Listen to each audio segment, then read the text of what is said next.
বিসমিল্লাহির রহমানির রহিম 999 বার পাঠ করে ফু দিলে কি হয়? আমি আবার বলছি, বিসমিল্লাহির রহমানির রহিম 999 বার পাঠ করে ফু দিলে কি হয়? খুবই দামি এবং গুরুত্বপূর্ণ আমলটি। আমলটি আপনি শিখে রাখুন, আপনার কাজে লাগবে।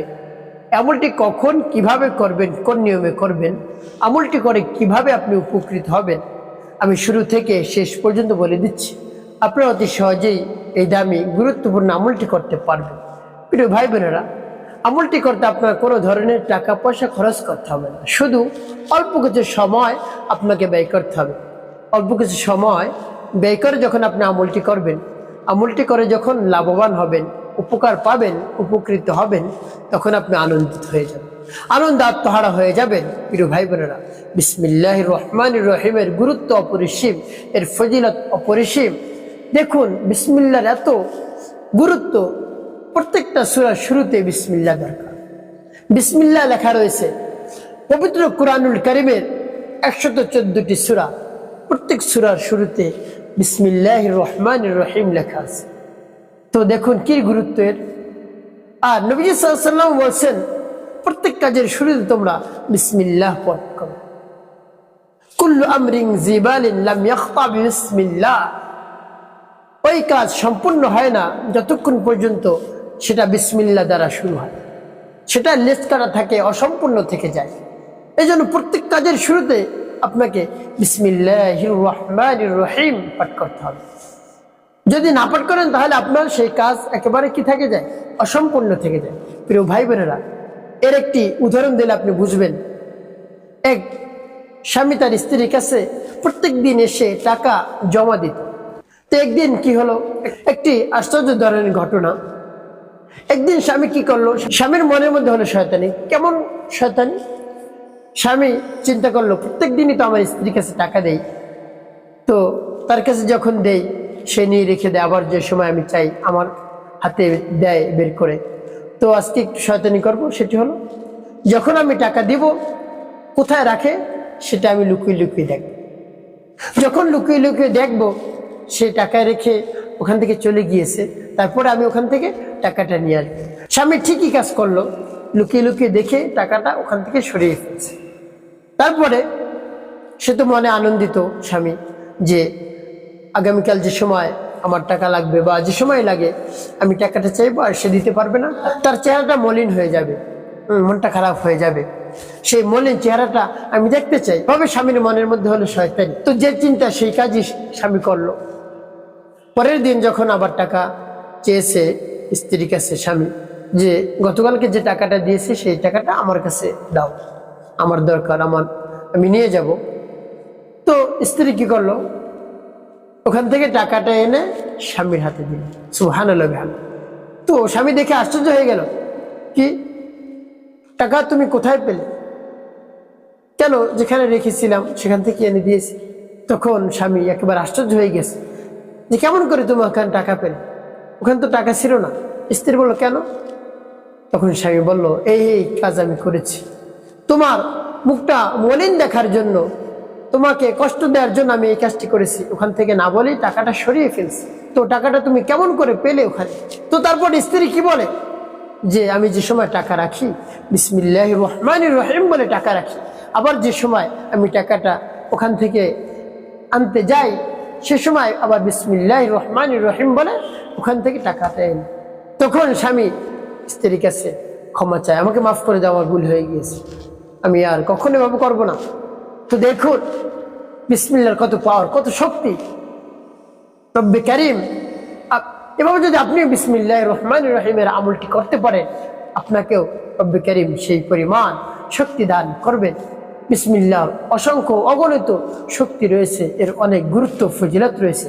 আপনি বিসমিল্লাহর আমলটি করুন না, দেখবেন সবকিছু সহজ হয়ে গেছে। মনের আশা আকাঙ্ক্ষা বাসনা কামনা পূরণ করে দেবেন রব্বে কারীম। মনে যত ধরনের বেদনা আছে সব বেদনা দূর হয়ে যাবে ইনশাআল্লাহ। প্রিয় ভাই বোনেরা, আমলটি কেমন করে করবেন আমি বলে দিচ্ছি। প্রিয় ভাই বোনেরা, আমলটি কেমন করে করবেন আমি বলে দিচ্ছি। তার পূর্বে সকলের কাছে একটু অনুরোধ থাকবে, যখন ভিডিওটি দেখবেন না টেনে না কেটে দেখার চেষ্টা করবেন, তাহলে আপনি সঠিক নিয়মে আমলটি করতে পারবেন। আর যদি টেনে টেনে আর কেটে কেটে দেখেন তাহলে দেখা যায় অনেক জায়গায় বাদ পড়ে যাবে, আপনি সঠিক নিয়মে আমলটি করতে পারবেন না। প্রিয় ভাই বোনেরা, তাহলে চলুন কিভাবে আমলটি করতে হয় জেনে নেওয়া যাক।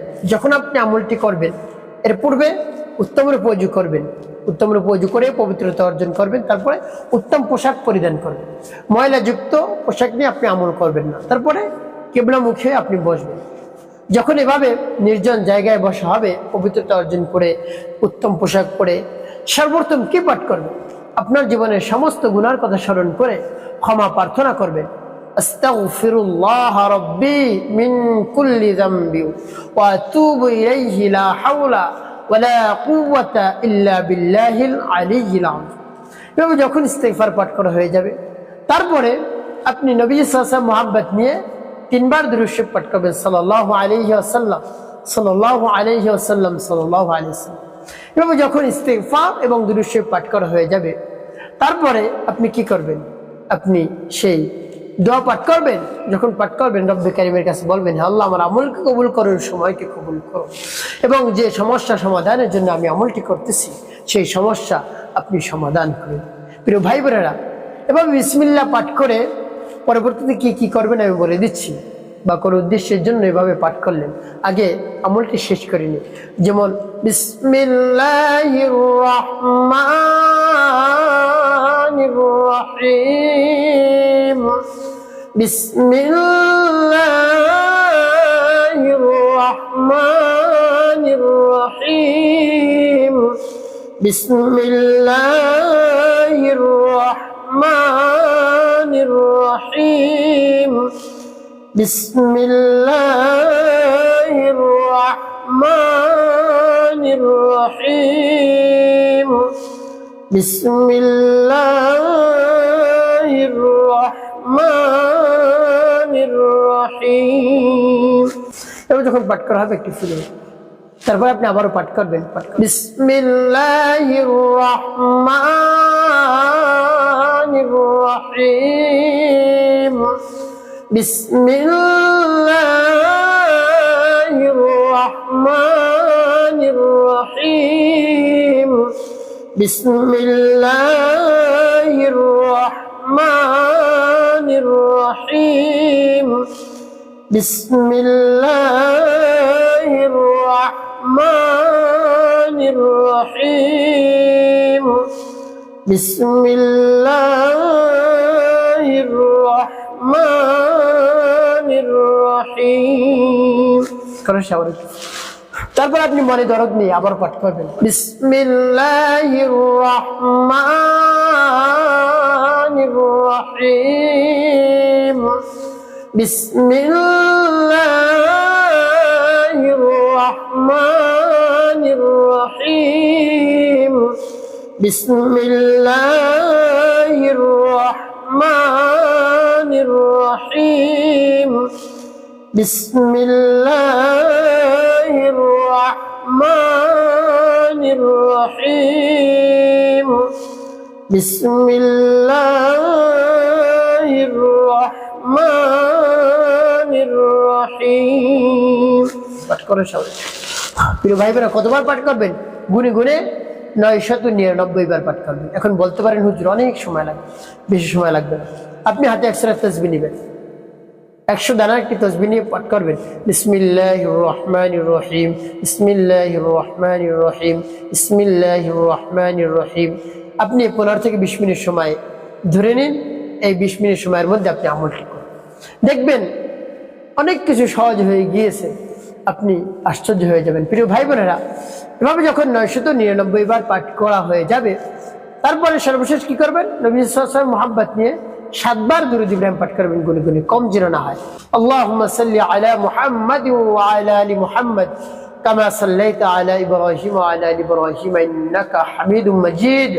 আল্লাহুম্মা বারিক আলা মুহাম্মাদ ওয়া আলা আলি মুহাম্মাদ كما باركت على إبراهيم وعلى آل إبراهيم إنك حميد مجيد. اللهم صل على محمد وعلى آل محمد كما صليت على إبراهيم وعلى آل إبراهيم إنك حميد مجيد. اللهم بارك على محمد وعلى آل محمد كما باركت على إبراهيم وعلى آل إبراهيم إنك حميد مجيد اللهم صل على محمد وعلى آل محمد كما صليت على إبراهيم وعلى آل إبراهيم إنك حميد مجيد اللهم بارك على محمد وعلى آل محمد كما باركت على إبراهيم وعلى آل إبراهيم إنك حميد مجيد اللهم صل على محمد وعلى آل محمد كما صليت على إبراهيم وعلى آل إبراهيم إنك حميد مجيد اللهم بارك على محمد وعلى آل محمد كما باركت على إبراهيم وعلى آل إبراهيم إنك حميد مجيد اللهم صل على محمد وعلى آل محمد كما صليت على إبراهيم وعلى آل إبراهيم إنك حميد مجيد اللهم بارك على محمد وعلى آل محمد كما باركت على إبراهيم وعلى آل إبراهيم إنك حميد مجيد اللهم صل على محمد وعلى آل محمد كما صليت على إبراهيم وعلى آل إبراهيم إنك حميد مجيد اللهم بارك على محمد وعلى آل محمد كما باركت على إبراهيم وعلى آل إبراهيم إنك حميد مجيد তো প্রিয় ভাই বোনেরা দুরূদ ইব্রাহিম শব্দের পাঠ করা হয়ে গেল একটি ফুল। প্রিয় ভাই বোনেরা কোন উদ্দেশ্যের জন্য আপনি আমলটি করলেন শুরুতে বলবো তারপরে বলবো কি করবেন। প্রিয় ভাই বোনেরা এটা হলো আপনার মনের আশা পূরণ করার আমল। আপনি যদি কঠিন বিপদের মধ্যে পড়ে যান, বিপদ থেকে কোনোভাবেই উদ্ধার করতে পারছেন না, সেই বিপদ থেকে রব্বুল কারীম আপনাকে উদ্ধার করবেন, আপনাকে গায়েবী সাহায্য পাঠাবেন আপনার জন্য। প্রিয় ভাই বোনেরা কঠিন রোগে আপনি আক্রান্ত হয়ে পড়েছেন, কোনোভাবেই রোগ দূর হচ্ছে না, যত ঔষধ সেবন করছেন একের পর এক কোনো ঔষধে কাজ হচ্ছে না, রোগ শুধু বেড়েই চলছে, কোনোভাবেই কাজ হচ্ছে না। আপনি অস্থির হয়ে পড়ছেন, দুশ্চিন্তার মধ্যে পড়ে গেছেন যে আমার রোগ কেন ভালো হচ্ছে না। এভাবে রব্বুল কারীমের কাছে বিসমিল্লাহর আমলটি পাঠ করে বলুন, দেখবেন আপনার রোগ দূর হয়ে যাবে, রোগ থেকে রব্বুল কারীম মুক্তি দান করবেন, শিফা দান করবেন। প্রিয় ভাই বোনেরা তারপরে আপনার যদি অভাব থাকে, কোনোভাবে অভাব দূর হচ্ছে না, আপনার ভালোবাসার মানুষ চলে গিয়েছে, তারপরে ঘরে অশান্তি, রহমত নাই, বরকত নাই, এভাবে আমলটি করুন। আপনার চাকরি চলে গিয়েছে, কোনোভাবেই চাকরি নেই, পাচ্ছেন না, অনেক ইন্টারভিউ দিয়েছেন, পরীক্ষা দিয়েছেন, কোনোভাবেই চাকরি হচ্ছে না, আপনি কি করবেন? এভাবে পরিপূর্ণ বিশ্বাস এবং আস্থা নিয়ে বিসমিল্লাহর আমলটি করে দেখুন না কি হয়। আপনি করুন, করে রব্বুল কারীমের কাছে বলুন, দেখবেন সব কিছু সহজ হয়ে গেছে। তারপরে আপনার সন্তান অবাধ্য, সন্তানকে বাধ্য করার জন্য এভাবে আমলটি করুন। সব আপনার সন্তানের মন রব্বুল কারীম নরম করে দিবেন, গলিয়ে দিবেন। আপনার সন্তান আপনার কাছে এসে বলবে, বাবা আমি স্কুলে যাব, কলেজে যাব, মাদ্রাসায় যাব, কোরআন পড়তে যাব, নামাজ পড়তে যাব। এভাবে মন গলে যাবে, মন নরম হয়ে যাবে, একেবারে নরম সুরে বিনয়ের সাথে আপনার সন্তান কথা বলবে। প্রিয় ভাই বোনেরা এভাবে আপনি পরিপূর্ণ বিশ্বাস এবং আস্থা নিয়ে আমলটি করতে পারলে অবশ্যই উপকৃত হতে পারবেন। আর যদি মনের মধ্যে সন্দেহ থাকে আমি এই আমলটি করলাম, উপকার পাবো কি পাবো না, তাহলে আপনি উপকৃত হতেও পারেন, নাও হতে পারেন। আর যদি পরিপূর্ণ বিশ্বাস নিয়ে আমলটি করতে পারেন তাহলে অবশ্যই ইনশাল্লাহ আপনি উপকৃত হতে পারবেন। প্রিয় ভাই বোনেরা যখন আপনার আমলটি করা শেষ হবে তারপর আপনি রব্বুল কারীমের কাছে হাত উত্তোলন করবেন, হে আল্লাহ আমার আমলকে কবুল করুন, সময়কে কবুল করুন। আপনি হলেন আমাদের রব, আমাদের মালিক, আমাদের খালিক, আমাদের হায়াতদাতা, জীবনদাতা, রিজিকদাতা, সব কিছুই আপনি দেন। আল্লাহ আমার আমলকে কবুল করুন, সময়কে কবুল করুন, আর আমার মনের আশা আকাঙ্ক্ষা বাসনা কামনা পূরণ করে দিন, আর মনের ব্যথা বেদনা দূর করে দিন। হে আল্লাহ আমি কঠিন রোগে আক্রান্ত হয়ে পড়েছি, অভাবগ্রস্ত হয়ে পড়েছি, ঋণগ্রস্ত হয়ে পড়েছি, আমার ভালোবাসার মানুষ চলে গিয়েছে, সংসারে শান্তি নেই, সব ধরনের শান্তি আমার সংসারের মধ্যে আপনি দিয়ে দেন। এভাবে রব্বুল কারীমের কাছে বলবেন, দেখবেন সবকিছু সহজ হয়ে গেছে, রব্বুল কারীম সহজ করে দিবেন। প্রিয় ভাই বোনেরা এভাবে আপনি আমল করুন, অবশ্যই উপকৃত হতে পারবেন। একটি কথা মনে রাখতে হবে, 5 ওয়াক্ত নামাজ আপনাকে আদায় করতে হবে, মানুষের কল্যাণে খিদমতে কাজ করবেন, অবশ্যই আপনার জীবন হবে সুখময় এবং শান্তিপূর্ণ ইনশাআল্লাহ।